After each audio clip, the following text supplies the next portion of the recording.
Assalamualaikum warahmatullahi wabarakatuh. Pada kesempatan kali ini kita akan membahas tentang komunikasi data. Sebelum kita membahas tentang komunikasi data, kita terlebih dahulu harus mengetahui apa yang dimaksud dengan komunikasi. Komunikasi adalah suatu proses penyampaian informasi, baik itu pesan, ide, gagasan dari satu pihak kepada pihak yang lain.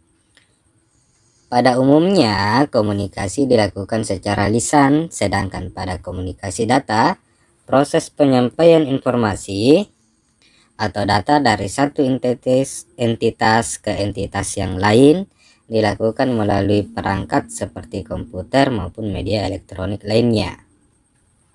Dalam komunikasi data, harus ada perangkat yang bertindak sebagai pengirim dan perangkat yang bertindak sebagai penerima. Pengirim di sini akan mengirimkan sesuatu yang kita sebut sebagai data.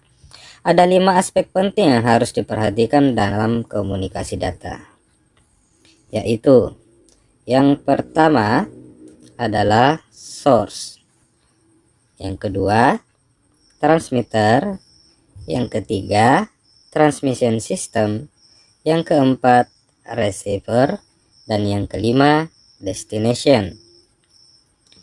Setiap aspek yang ada dalam komunikasi data tersebut memiliki peranannya masing-masing.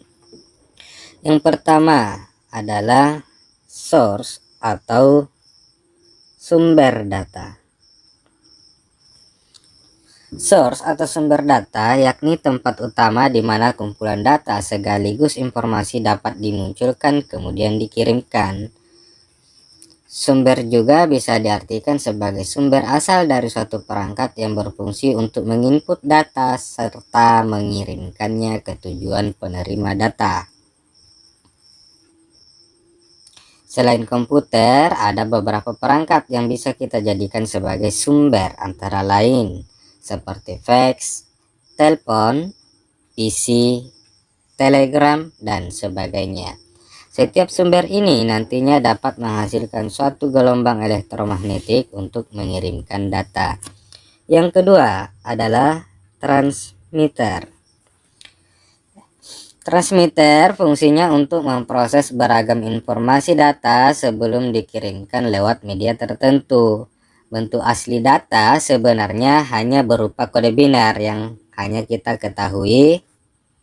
Kode biner tersebut adalah deretan angka yang terdiri dari angka 0 dan 1. Untuk mengolah data tersebut menjadi sebuah file teks memerlukan media yang disebut sebagai transmitter. Transmitter ini membangkitkan kumpulan data terlebih dahulu, kemudian mengolah dan memprosesnya sedemikian rupa.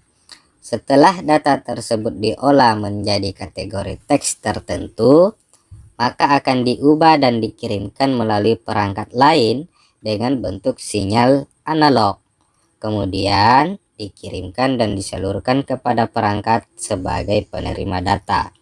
Salah satu contoh dari transmitter seperti modem yang fungsinya mengirimkan digital bit stream dari satu perangkat ke perangkat yang lain. Proses penyaluran tersebut dikirimkan lewat sinyal analog dari jaringan telepon. Kemudian yang ketiga adalah media pengiriman atau sistem transmisi. Media pengiriman atau sistem transmisi. Fungsinya membawa sinyal dari sumber transmitter menuju penerima. Fungsinya membawa sinyal dari transmitter ke penerima. Bentuk dari sistem transmisi seperti sebuah jalur yang sangat beragam. Ada yang tunggal dan ada juga yang cukup kompleks. Jalur tunggal biasanya hanya perlu melewati satu jaringan, sedangkan jalur kompleks memerlukan beberapa rangkaian sistem tertentu. Beberapa contoh sistem transmisi yaitu chopper media, wireless media, optical media. Kemudian yang keempat adalah receiver. Yang keempat adalah receiver. Jika tadi kita telah mengetahui apa yang dimaksud dengan source, transmitter, transmission, nah, sekarang kita akan membahas tentang receiver.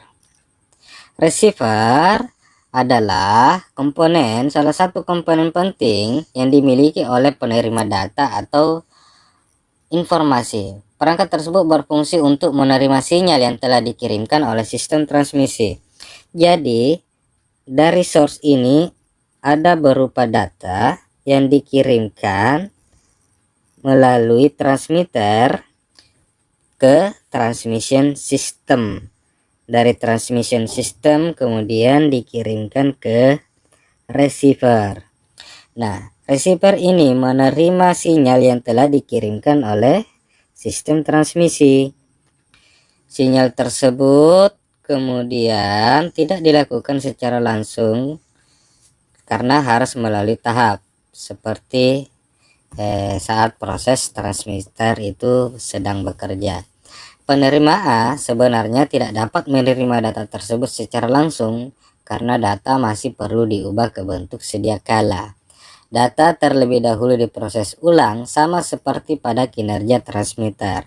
Setelah data dapat dikembalikan bentuk awalnya seperti sebelum dikirimkan pada tahap awal, barulah data utuh bisa diterima ke dalam bentuk teks oleh destination. Salah satu contohnya kita akan bahasakan secara sederhana. Misalnya di salah satu komputer ini mengetik sebuah surat. Kemudian surat itu akan dikirimkan ke server. Surat ini yang kita ketahui berbentuk seperti tulisan, itu akan diubah menjadi baris-baris data yang terdiri dari kumpulan-kumpulan data biner oleh modem. Kemudian akan diteruskan ke transmission system. Dari transmission system ini data tersebut kemudian diteruskan ke modem. Modem di sini kemudian mengubah kembali data yang diterima oleh transmission system dari angka biner atau dari kode-kode biner menjadi teks, barulah bisa diterima kembali oleh server. Demikianlah komunikasi data itu dapat terjadi. Sekian, terima kasih. Assalamualaikum warahmatullahi wabarakatuh.